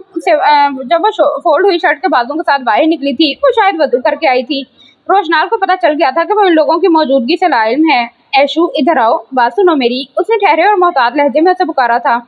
जी बोले। डोर पे कौन था वैसे? वो उसके करीब आती दुपट्टे को सेट कर दिया आराम से कहने लगी थी। निगाहें उठाकर बात करके वो होले से बोली। उसकी निगाहों में रोशनाल बक के लिए एहतराम ही एहतराम था। मुझे तुमसे कुछ पूछना था। वो लहजे को तोल तोल कर बोल रहा था। आपको कोई ज़रूरी बात करनी है तो मैं सुन लेती हूँ, लेकिन मैं ऑलरेडी लेट हूँ नमाज से। अगर आपको बुरा ना लगे तो मैं पहले नमाज पढ़ लूँ। बाहर अम्मी, बाबा और आगा जान आए हुए हैं। तुम उनसे मिलकर आ जाओ, 5 मिनट लगेंगे, बाद में नमाज पढ़ लेना। वो उसे साफ लहजे में कहता मगर नजरें चुराता कह गया था। वो उसका रिएक्शन का भी सोच रहा था। अशनाल बेहिस बन गई थी, जैसे उसकी बात सुनी ही ना हो। वो स्टैचू बनकर खड़ी हो गई थी। चुप क्यों हो गई? आओ ना पहले बाबा मामा से मिल आओ। वो उसके जामिद तासुरात देखकर समझकर नासमझी से कहने लगा। वो क्यों आए हैं अब यहाँ? अशनाल ने तल्खी से कहा था। आंखों में वाज़ेह नमी चमकी थी। अच्छा, मेरे साथ तो आओ। वो कब से वेट कर रहे हैं, इस तरह अच्छा नहीं लगता। वो क्या सोचेंगे? वो उसे बेहिस्सो हरकत खड़ा देखता हुआ उसे लिए लाउंज में आ गया था। अस्सलाम वालेकुम, मेरा बच्चा कैसा है? सबसे पहले तो मीना बेगम ही उठी और उसको गले से लगाया था। जी ठीक, उसने उनकी गर्मजोशी को देखते फीके से लहजे में जवाब दिया था। सगीर साहब उसको देखते उठ खड़े हुए थे और उसके सर पर हाथ फेरा था। ताया अब्बू से मिलने के बाद एक नजर आगा जान को देखा था। वो जो उसे लेकर सोफे पे बैठी थी। उसने एक बेतासुर नजर उठाकर आगा जान की तरफ देखा, जिनकी निगाहों को वो पहचान नहीं सकी थी। आज उसे इन आंखों में अपने लिए नफरत नजर नहीं आ रही थी, बस बेबसी थी। अशनाल ऐसे बेतासुर खड़ी रही थी। वो उठे और उसके सर पर हाथ रखने के लिए थे जब अशनाल एकदम से पीछे हटी थी। आगा जान का हाथ हवा में ही तहलील रह गया था। अशनाल को जैसे किसी बिच्छू ने डंग मारा था। वो उनके हाथों के लम्ब से नावाकिफ थी। उसे वो हाथ लोहे की मानिंद भारी और छुरी की तेज धार से लगे थे। जैसे वो हल्के से भी उसे लगे तो खून का लहू रिसने लग पड़ेगा। वो तड़प कर दूर हटी तो आगा जान सब उसे देखने लग पड़े थे। रोशनाल जानता था कि वो हक पर है, लेकिन उसे आगा जान की कंडीशन देखकर तरस आ रहा था। आगा जान में पोती का रिएक्शन देखकर एहसास बढ़ने लगा था। वो उसके आगे हुए थे। मुझे माफ कर दो। उनका लहजा आज कई सालों बाद लड़खड़ाया था। वो बोल नहीं सके थे। उनके जहन में बेटे की बात गर्दिश कर रही थी। जब उन्होंने कबीर साहब को बेदर्दी से घर से निकाला था तो उनके आखिरी अल्फाज उनके जहन में नक्श हो गए थे, लेकिन आज दिमाग ने खुरच कर उन अल्फाज को उधेड़ा था। उन्होंने जाते वक्त बस यही कहा था कि आगा जान, किसी से इतनी नफरत मत करें या गुस्से में आकर उसके दिल पर इतने जख्म ना लगाएं कि बाद में उसे माफी मांगते हुए आपको निगाहें उठाते हुए भी शर्म महसूस हो। और आज वो बुरी तरह पछता रहे थे। माफी? किस बात की माफी मांगेंगे मिस्टर बक? या किसी बात पे माफ करूं मैं आपको? अपने माँ बाप की जुदाई सहने पर, अपने बचपन की महरूमियों पर, आपकी नफरत पर, सौतेली माँ के जुल्म सितम पर, अपनी किरदार खुशी की, अपने किरदार की, अपनी मरी माँ के किरदार की, या अपनी एहसास कमतरी की, अपने स्याह रातों की डर की, या अपने गुजरे हुए 12 सालों के नुकसान पर? किस किस बात की माफी मांगेंगे आगा जान? वो फट पड़ी थी। आगा जान तो बोलने के काबिल ही नहीं रहे थे। क्या आपके अपने ज़मीर ने एक दिन मुलामत नहीं की थी कि मैं आपका खून हूँ? पता है, जब आप असनाल और मिनाल के लिए चीजें लेकर आते थे तो मैं भी आपको रहम तलब नजरों से देख रही होती थी। आप खैरात में ही सही मुझे डोल या ड्रेस वगैरह दे देंगे। वो मेरे अंदर का लालच नहीं था, वो मेरी महरूमियाँ थी। मुझे चीजों का लालच नहीं था, मुझे प्यार का लालच था। आप शायद इसलिए इन्हें मेरे सामने प्यार करते थे कि मैं आपसे मांगने आऊंगी, लेकिन सच में आगा जान, मुझे इन मसनूई चीजों का शौक नहीं था। मैं तो अपने बाप की रियासत की मगरूर शहजादी थी, जिसने अपनी जिंदगी में अपनी सारी सल्तनत मेरे नाम की थी। अपना एक एक पल, एक एक मिनट उन्होंने सब कुछ मेरे लिए कुर्बान किया। जिस दिन उनकी आंखें बंद देखी थी, उस दिन ही समझ गई थी कि उनको एक्सीडेंट ने नहीं मारा, बल्कि जुदाई, तलखी और फिक्र ने मार दिया है। उस दिन इस दिल को समझा लिया था कि मैं उस बाप की बेटी हूँ जो सिर्फ अना की नजर हुआ, जिसको उसके अपनों की अना ने मार डाला। उस दिन उस 10 साल की बच्ची सिर्फ यतीम नहीं हुई थी, बेघर हुई थी। उस दिन आगा जान, मैं छत की तलाश में बख्तियार नहीं गई थी, मैं सहारे की तलाश में गई थी। छत तो मुझे आर्फन हाउस में भी मिल जाता। मैं तो बस आवारा बनने से बचना चाहती थी, लेकिन अपनी जात को समेट कर रखने का कोई फायदा नहीं हुआ। जैसे ही जवानी की दहलीज पर कदम रखा तो उसी जात को सबने अपने अल्फाजों से तोड़ बखेर कर बकरी की तरह राह पर लगा दिया। आज फिर माफी मांगने आ गए हैं कि घर चलो, आज फिर से मुझे अपनाने के लिए तैयार हो गए हैं। वो आज धारती हुई शेरनी लग रही थी। उसके अल्फाज सुनकर आगा जान का दिल क्या कि जमीन फटे, वो उसमें समा जाए। उनके बेटे की निशानी दिल में इतना दर्द छुपाए बैठी थी, आज उनको छुपने की जगह नहीं मिल रही थी, जबकि रोशनाल के दिल पर उसके आंसू गिरे थे। नहीं आगा जान, आज नहीं, आज रोशनाल कबीर आपको हरगिज माफ नहीं करेगी। आज मैं आपसे अपने गुजरे हुए 12 साल का हिसाब सोच समेत वापस लेकर रहूंगी। आगा जान, माफी अगर मांगनी है तो मेरे बाबा से मांगे, लेकिन मैं जानती हूँ ये नामुमकिन है। बात कड़वी है मगर है सच्ची। मगर माफी मांगना आसान होती ना आगा जान, तो जो कब्रों में हमारी तलखियां सहकर पड़े हुए हैं वो भी माफी का लफ्ज सुनकर हमारे साथ फिर से जिंदगी गुजारने की ख्वाहिश कर रहे होते। मगर वो हकीकत जान चुके होते हैं कि हम हासिल के पीछे भाग रहे हैं। वो महज एक पल रही, खामोश रही और फिर से बोलना शुरू हो गई थी। आज आका जान को उसकी धारती हुई पोती अपने लाडले बेटे कबीर बख्त की झलक नजर आ रही थी। चलो रूम में चलो, बहुत रात हो गई है, सुबह इस बारे में बात करेंगे। रोशनाल उसे उसके बालों से पकड़ता नरम लहजे में बोला था। नहीं जाना मुझे आपके साथ, आज ही तो अदालत लगी है इधर, आज तो इन्हें हर जुर्म से बरी जिम्मा नहीं होने दूंगी। रोशनाल तुम इस मामले से दूर रहो, ये मेरा और मेरी पोती का मामला है, ये सही कह रही है। आज ये बोलेगी और मैं सुनूंगा। उन्होंने उसे खुरदरे से लहजे में खामोश करवाया था। नहीं हूँ मैं आपकी पोती, आपने ही कहा था मैं गैर खानदान की औरत हूँ, और याद है या भूल गए हैं? आगा जान, इस अदालत में तो आप बरी जिम्मा हो जाएंगे, लेकिन रोजे महशर जो अदालत लगेगी, जब हशर का दिन होगा, सब खामोश होंगे। तो क्या मेरे बाबा चाहेंगे कि वो अपने बाप का गिरबान पकड़े? उसने नम से लहजे में कहा था। अशनार, मैं जानता हूँ तुम अपनी जगह बिल्कुल ठीक हो, लेकिन ये बातें सुबह भी हो सकती हैं। चलो रूम में। उनकी कंडीशन देखो, वो पहले ही शुगर ब्लड प्रेशर के मरीज हैं, इस तरह वो और बीमार हो जाएंगे। रोशनाल ने उसका बाजू पकड़कर एक दफा फिर से मुदाखलत करके समझाया था। ओह अच्छा, अब मैं समझी, आप इनके साथ इस साजिश में मुलविस हैं। मैं कितनी बेवकूफ़ थी, मैं ना समझ सकी कि आप उनके साथ घटिया खेल में शामिल थे। लेकिन अब समझ आ गई कि आप सबने इतनी नफरत के बावजूद भी कैसे अपने शानदार वारिस की शादी मुझसे करवाई। आपकी नफरत में भी गर्ज वो छुपी हुई थी कि घर की दौलत बस बाहर ना जाए। मुझे कह देते, मैं नाम कर देती सारी जायदाद, आपके नाम पर यह घटिया चाल चलने की जरूरत नहीं थी। अशनार, मैं कह रहा हूँ रूम में जाओ। अब की बार उसके लहजे में इतनी नफरत देखकर रोशनाल ने लहजे पर मुश्किल जब्त करते अंदर जाने का कहा था, लेकिन उसके अंदर का इश्तियाल का लावा फट रहा था। वो कितनी आसानी से पल में उसकी तवज्जो और मोहब्बत केयर मुंह पर मार गई थी। नहीं, आज कहीं नहीं जाऊंगी, आज आप मेरा मुंह बंद नहीं करवा सकते। आज ही तो आपकी असलियत और घुनावना चेहरा सामने आया है। मुझे उस दिन का बड़ी शिद्दत से इंतजार था कि आपको सबके दरमियान कटहरे में खड़ा करूं, तभी तो आपसे कोई पूछ गुछ नहीं की। आपके इतने गलत रवैये और जुल्मों की वजह पर भी आपको शिकायत का लफ्ज नहीं कहा। वो चीखी थी। अब की बार उसका इतना शेरनियों जैसा अंदाज सबको बरताए हैरत में डाल गया था। अशनार, I said go to room. वो अब की बार इतने जोर से धाड़ा था, उसकी दिमाग की नसें उभर आई थी, वो सबके सामने उसका भरम तोड़ गई थी। रोशनाल, इस तरह बच्ची पर चीख कर क्या साबित करना चाह रहे हो? तुम्हारा कोई हक नहीं बनता। रोशनाल, बच्ची के साथ इस तरह रवैया रखो। सगीर साहब जो कब से खामोश बैठे थे, उसे धाड़ता देखकर बरस पड़े थे। सिर्फ आपके मरहूम भाई की बेटी हूँ, अगर इतना ही मुझे अपना समझा होता तो उस दिन यूं बेदर्दी से घर से ना निकालते। आप इनकी तरफदारी मत करें, अब मुझे किसी पर भी यकीन नहीं रहा। आप ही तो इनके साथ चाल। अशनाल, वो फिर से धाड़ा और इस बार ना चाहते हुए भी हाथ उस पर उठ गया था। रोशनाल ने उसकी बात मुकम्मल ही नहीं होने दी थी। उसका भारी हाथ रोशनाल पर छपकर रह गया था। अशनाल तो मुंह पर हाथ रख के साकी सी खड़ी उसको देख रही थी। थप्पड़ इतना जोर का नहीं था जितना जोर का उसे लगा था। यह थप्पड़ उसकी रूह के बखिए उधेड़ कर रख गया था। वो बेयकीनी से उसे देखती रही, जो हाथ उठाकर अब शर्मिंदा सा लग रहा था। उसको उससे ये उम्मीद नहीं थी। वो कुछ पल उसको नजरें झुकाए देखती रही, फिर वहां से निकलती चली गई थी। रोशनाल, दिमाग खराब हो गया है तुम्हारा, समीना बेगम ने उसे बाजुओं से पकड़कर सख्ती से कहा था। क्या जरूरत थी हाथ उठाने की? बच्ची है, इतनी दूर इतने अरसा अकेली रही है, ऊपर से जिस तरह वो तुमसे बदतमीजी कर रही थी, मुझे नहीं लगता कि तुम्हारा रवैया उसके साथ सही रहा होगा। उन्होंने तफसील ज़दा लहजे में कहा। बहुत गलत किया है तुमने, मैं ताया हूँ उसका। वो बड़े मान से गिले शिकवे कर रही थी। गिले शिकवे भी वही होते हैं जहाँ मान होता है। अब की बार सगीर साहब ने उसे झाड़ा था। तो मैं क्या करूँ बाबा? वो चुप ही नहीं हो रही थी, ऊपर से सबसे गलत लहजे में बात कर रही थी। मैंने बहुत जब्त किया था, लेकिन ना चाहकर भी हाथ उठ गया। अब की बार उसने बहुत ही टूटे हुए लहजे में कहा था। अच्छा छोड़े फिलहाल, ये बताएं आप खाना खाएंगे? उसने आगा जान को शर्मिंदा बैठे देखकर माहौल की तलखी को कम करना चाहा। नहीं, खाना हम खा के ही आए हैं। समीना बेगम उसे परेशान देखकर बोली थी। अच्छा छोड़ें, आपको काफ़ी थकावट हो रही होगी, मैं आपको स्ट्रॉन्ग सी चाय बनाकर पिलाता हूँ। वो उठकर नॉर्मल से लहजे में कहता किचन में चला गया था। वो तकरीबन 2 घंटे उनके साथ गपशप करता रहा। रात के 12 बजे वो माँ बाबा और समीना बेगम को भेजकर खुद लाउंज में ही बैठकर सिगरेट फूंकता रहा। उसका दिमाग जैसे जंग लड़ रहा था। वो सोचता रहा। वो बेचैन सा उठता उसके रूम में चला आया। पहले उसे लगा कि दरवाजे को लॉक लगा हुआ है, लेकिन सदशुक्र के गुस्से में उसने लॉक नहीं लगाया था। वो चलता हुआ उसके बेड पर आया था और दूसरी साइड पर बैठा था। उसे लगा वो मुंह दूसरी तरफ किए कंफर्ट गाने सो रही थी। वो उसे ऐसे ही देखता रहा। हर 10 सेकंड बाद उसकी हिचकी निकलती, शायद बहुत ज्यादा रोने की वजह से ऐसा हुआ था। उसने कंफर्ट हटाया तो वो जागी हुई थी। बाजू सर पर रखे सिसक रही थी। सुर्ख नाक, गुलाबी गाल, रोई रोई मुतर्रम आंखें, नाराज नाराज सा चेहरा। वो उसके हाथ के निशान उसके सफेद चेहरे पर नजर आ रहे थे।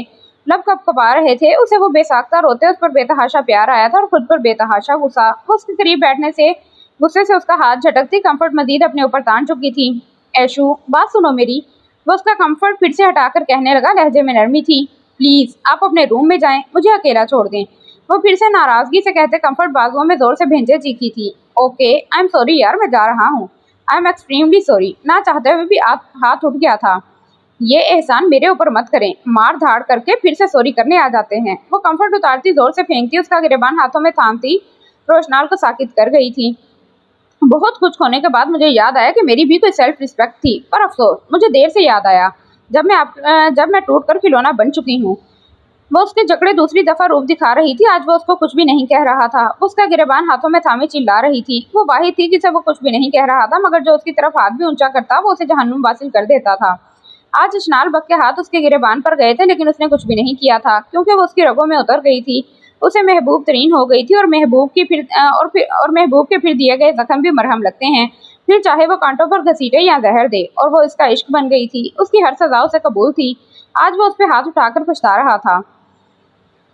इस वक्त वो झाड़ते हुए शेरनियों को भी मात दे रही थी। आज गलती भी अशनाल की थी और शर्मिंदा भी वो खुद था। वो उसका चेहरा अपने नाखूनों से नोच रही थी। उसने कुछ भी नहीं कहा था, बस उसके हाथों से मार खाता रहा।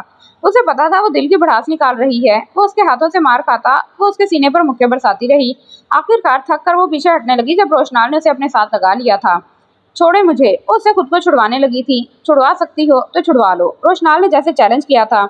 वो एड़ी चोटी का जोर रखकर छुड़वाती रही, मगर रोशनाल की मजबूत गिरफ्त से नहीं निकल सकी थी। जब तक वो जागती रही, रोशनाल ने तब तक पकड़े रखा था।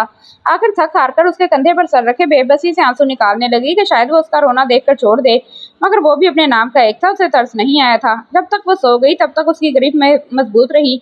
जैसे ही उसकी हल्की हल्की सांसों की आवाज आई, उसकी गिरफ्त ढीली हो गई थी। जैसे ही उसने गिरफ्त ढीली की तो वो उसके बाहों में आ गिरी थी। अब उसका चेहरा सामने था। Sorry, I am really sorry my lifeline. तुम तो सिर्फ सराहे और चाहे जाने के काबिल हो, उसका मासूम चेहरा देखते गंभीर लहजे में कहते उसने झुककर उसके गाल पर लब रखे थे। वो कितनी देर फिर उसे अपने साथ लगाए महसूस करता रहा, फिर आराम से उसको बेड पर ला के खुद में भेंटा सो गया था। दूर कहीं फजर की अजानें हो रही थीं। मीनार जो बिल्कुल अजान के टाइम उठ जाती थी, अब वैसे ही उसकी आंख खुल जाती थी। उसका जल्दी उठना अल्लाह की तरफ से साइन था उसके लिए। उसको अब आदत सी हो रही थी सुबह उठने की। वो अजानों की आवाज़ सुनकर आंखें खोल गई थी। जेंट्स प्राडा परफ्यूम की हल्की हल्की महक से उसने नजरें उठाकर ऊपर देखा था। एकदम से आंखें पूरी तरह खुल चुकी थी। वो उसके साथ लगी सो रही थी। उसकी आंखें हैरत से फटी रह गई थीं। वो एकदम से रात के वाकयात पर जोर डालने लगी। कुछ धुंधले से मंजर उसकी निगाहों में घूमे थे, मगर सही से कुछ भी उसके जहन में नहीं आ रहा था। वो आंखें खोले देखने लगी जब रात को उसने निहायत गिरे हुए अल्फाज इस्तेमाल किए थे, और वो अपने किरदार की गवाही के लिए रो पड़ी थी। उसके बाद जब उसको रोका था कि रुक जाओ, वो सोचती रह गई, तो क्या वो उसके लिए रुका था? लेकिन ऐसा हरगिज नहीं हो सकता था।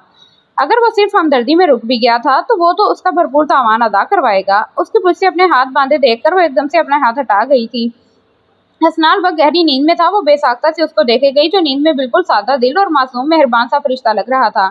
लेकिन उसे पता था ये मेहरबान फरिश्ता जब उठेगा तो उसके किरदार की धज्जियां बखेर कर रख देगा। वो गुनाहगार जरूर थी, लेकिन गिरी हुई हरगिज नहीं थी। उसके रात के तलख अल्फाज उसके तखय्युल के पर्दे में खोए तो आंखों से आंसू चेहरे को धोते चले गए। वो हल्की सी पीछे उठ बैठी थी और अपना दुपट्टा सर पर सही कवर करके उससे दूर होती खामोशी से अजान सुनने लगी।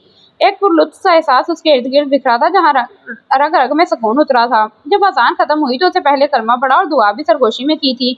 वो आहिस्तगी से उसके ऊपर कंफर्ट सेट करने लगी। वो जो तकिया को बाजुओं में दिए मुंह उसकी तरफ ही करके सो रहा था। मिनाल के बेवकूफ दिल ने शिद्दत से चाहा कि एक दफा उसके बिखरे बाल समेटे, मगर अक्लमंद दिमाग ने झंझोड़ कर कहा कि ना करवाओ उस शख्स से अपनी तजलील। और वो फिर उस अक्लमंद दिमाग की मानती नमाज पढ़ने के लिए उठ खड़ी हुई थी। नमाज पढ़कर वो फारिग हुई तो दुआ के लिए हाथ उठाए थे। अपनी जिंदगी की आसानी के लिए दुआ मांगने लगी, क्योंकि मुश्किलात वक्त के साथ बढ़ने लगी थी। वो उसके अल्फाज नहीं भुला पा रही थी। आंसू जैसे दुआ में भी हथेलियों पर गिरे थे। वो भूल नहीं पा रही थी, मगर उसके आंसू उसे अल्लाह से वो बोल नहीं पा रही थी, मगर उसके आंसू उसे अल्लाह से मुखातिब करवाने लगे थे। इंसान के आंसू दर हकीकत ऐसी सीक्रेट फाइल होते हैं जिसको चाहकर भी कोई दूसरा इंसान पढ़ नहीं सकता, क्योंकि उसका पासवर्ड सिर्फ अल्लाह के पास होता है। अपने दिल की बात अल्लाह से कीजिए। और वो अब जमीन वालों से अल्लाह पर भरोसा करती थी। उसकी आंखों से आंसू सैलाबी रेले की तरह बहने लगे थे, और वो बेशक इंसान की आंखों से निकला जाने वाला निदामत का आंसू भी बारगाहे इलाही में हलचल मचा देता है। वो कितनी देर रब से मुखातिब रही थी। फिर उसके कपड़े इस्त्री करके रखती, नाश्ता बनाने के लिए किचन में चली आई थी। उसे टेंशन थी उसके नाश्ते की। वो तकरीबन नाश्ता बनाकर आधे घंटे बाद वापस आई तो वो अपने इस्त्री शुदा कपड़े लेकर शायद शॉवर लेने जा रहा था। वो उसका फैलावा समेटने लगी। उसके सूट वगैरह समेटकर लैपटॉप बैग टेबल पर रखा, कंफर्ट तय करके बेडशीट सेट की थी। उसके आने तक उसने रूम साफ कर लिया था। वो फ्रेश होकर टॉवल से बालों को खुश करता रूम में आया तो बिल्कुल सारी सफाई देखकर उसके बदलने का कायल हो गया था। वो अलमारी में कपड़े तय करके रख रही थी। नाश्ता यहीं लाऊं तुम्हारे लिए? वो अलमारी सेट करके पलटी तो उसको अपनी ही तरफ देखते पाया था। वो निगाहें झुकाकर पूछने लगी। उसकी सहरज़दा आंखों के हसास हिस्सों पर छाई सुर्खी और उसकी शिद्दत और गिरिया आंखों के रोने की गवाही दे रही थी। उसको देखते हसनाल के दिल में अजीब सी झुंझलाहट से उतरने लगी। वो मुजरमाना एहसास जो उसे रात से ही उसके दिल में उतर रहा था, वो खुद ही उन्हें कबूल करने से खौफजदा था। वो बगैर कुछ कहे तलखी से भरपूर निगाह डाले पलट कर ड्रेसिंग टेबल के पास चला गया था। वो फिर से उसकी जात को लाताल्लुक करके मुंह फेर गया था, फिर से उसे जमीन पर गिरा गया था। इधर आओ, उसने संजीदा लहजे में पुकारा था। वो चलती हुई उसके पास चली आई थी। ये बंद करो। घड़ी हाथ पर रखे उसकी तरफ इशारा किया था। वो निगाहें झुकाए उसकी घड़ी को लॉक करने लगी, लेकिन उसके हाथ कांप रहे थे। वो उसकी आंखों के अचानक से बदलते तकाजों को देखकर कांपने लगी थी। उसकी घड़ी का लॉक बंद ही नहीं हो रहा था, लेकिन थोड़ी सी कोशिश लगाकर अल्लाह अल्लाह करके वो बंद हो ही गया था। वो बंद करके पीछे हटी थी। इधर आओ, उसने पुकारा। वो नासमझी से उसे देखने लग पड़ी। हसनाल आगे हुआ। उसके चेहरे को थामकर उसकी शिद्दत और गिरिया आंखों पर लब रखते मिनाल के दिल को धड़का चुका था। मिनाल ने तो सोचा था वो रात वाली बात को जहन में रखकर उसे टारगेट बनाएगा, लेकिन ये उसकी गलतफहमी थी। मैं अपने और तुम्हारे रिश्ते को महज अना की नजर नहीं करना चाहता मिनाल, मैं तुम्हें वक्त देना चाहता हूँ। वो ये कहता उसके माथे पर लब रखते उसकी रूह को सरशार कर गया था। उसे जिंदगी की नवीद सुना गया था। शुक्रिया। वो जो निगाहें झुकाकर खड़ी थी, उसके अल्फाज पर निगाहें उठाकर बेयकीनी और खुशी से मुंह खोले उसे देखा था और उसे देखती रह गई थी। क्या हुआ? उसे हैरान खड़ा देखकर हसनाल ने मुस्कुराकर पूछा, जिससे उसका डिंपल सामने आया था। मिनाल का शिद्दत से दिल किया कि इन डिंपल पे वो एक दफा लब रखे, और आखिरकार दिल की मानती वो उसके गाल पर प्यार करने लगी, लेकिन उसकी हाइट छोटी थी उससे। वो फिर से एड़ियों को ऊंचा उठाए, लेकिन फिर से नाकाम। हसनाल को समझ में नहीं आया कि वो क्या कर रही है। वो उसके समझने से पहले उसके पाँव पर पाँव रखती उसकी डिंपल वाली जगह पर लब रख गई थी, और हैरान सा हसनाल खड़ा उसे देख रहा था। जब तक उसको समझ आई तब तक वो चेहरा हाथों में छुपाती दूर हो गई थी। वापिस आओ मिनाल, नीचे आओ, मैं नाश्ता लगा रही हूँ। वो ये कहती मुस्कुराकर चली गई थी। दोपहर का वक्त था, अब तो गर्मी भी अच्छी खासी थी। मिनाल काम कर रही थी। आज दूसरा दिन था। तहमीना बेगम, सगीर साहब और आगा जान को गए हुए तीसरा दिन था। हसनाल जिस दिन का गया था वापस नहीं आया था, लेकिन यह है कि वो उसे सुकून दे गया था। उसे पता था वो बहुत नरम दिल है, वो उसे किसी न किसी दिन माफ कर देगा। उसने सबसे पहले लाउंज और किचन के फर्श धोए थे। उसे आज काम करने की सही से फुर्सत मिली थी, क्योंकि तहमीना बेगम जिस दिन की नाराज थी वो उनके सामने हिचकिचा जाती थी। पहले वो काम नहीं करती थी क्योंकि उसकी माँ सारे काम अशनाल से ही करवाती थी, लेकिन कल से वो एक्टिव थी। उसने पिछले दिन भी मशीन लगाकर बेडशीट और आगा जान के कपड़े धो के रखे थे। उनका रूम ही बहुत ज्यादा गंदा था। उनका रूम तो उसने कल का सारा दिन लगाकर साफ किया था, और आज भी उसने सारे कमरों की सफाई, बेडशीट वगैरह धोई थी। वो सुबह से ही बहुत मसरूफ थी, क्योंकि अशनाल और रोशनाल का अलहदा से रूम साफ किया था। तहमीना बेगम ने एक मेड तो रखी थी, लेकिन वो एक नंबर की हड हराम थी। कभी छुट्टियों का बहाना, बुखार का बहाना, हर आए ना आए दिन कोई ना कोई बहाना उसकी जुबान पर चढ़ा रहता था। अभी भी वो छत पर सारे दबेज पर्दे शीट लेकर गई थी। छत ऊपर से इतना कवर था कि उसे अकेले कोई खतरा नहीं था। वो ऊपर ही मशीन पे धोती और ड्राई करके वहीं छत पर फैला रही थी। वैसे तो नीचे पोर्शन साफ सुथरा था, उसे टेंशन तो ना थी। इस काम में मेहनत भी बहुत ज्यादा थी। अभी वो काम कर ही रही थी जब उसे जोरदार चक्कर आया। वो सर थामे पेट पकड़े वहीं बैठ गई। कुछ देर बाद उसने पानी के छींटे मुंह पर फेंके कि कुछ ना कुछ सेहत बहाल हो। थोड़ी देर बाद जब उसने खुद को कुछ बेहतर महसूस किया तो फिर से काम में जुट गई थी। वो कुछ देर कपड़े वगैरह धोकर सुस्ताने के लिए वहीं कुर्सी पर बैठ गई। वो वहीं बैठ गई जब डोरबेल बजी। वो हकला कर उठी थी। आहिस्ता आहिस्ता चलती वो पहले छत से नीचे आई थी और फिर सीढ़ियां उतरती मुश्किल से निचले पोर्शन तक आई। डोरबेल अभी तक बज रही थी। कौन? एक दफा उसने असूलो इखलाकियात के दायरे में रहकर पूछा था। मैं हूँ, दरवाजा खोलो मिनाल। समीना बेगम की झुंझुलाई सी आवाज आई थी। इतने दिनों बाद माँ की आवाज सुनकर मिनाल की एकदम से आंखें भर आई थी। उसने सोचा कि वो माँ को सारी बात बताएगा। हसनाल ने उसे एक मौका जिंदगी की नवीद सुनाई है। ये सोचते उसकी आंखों में खुशी के आंसू आए थे। वो जैसी भी थी उसकी माँ थी। माँ की आवाज ने उसके अंदर नया सूर फोंका था। वो जल्दी से दरवाजा खोल गई थी, लेकिन माँ के पीछे एक जवान जहान लड़के को देखकर वो हड़बड़ा कर रह गई थी। वो उसी की तरफ देख रहा था। वो जो माँ के गले लगने को बेताब थी। उस लड़के की गंदी निगाहें अपने ऊपर देखकर अपना दुपट्टा सर पर सही किया था, जो कि पहले ही ठीक था।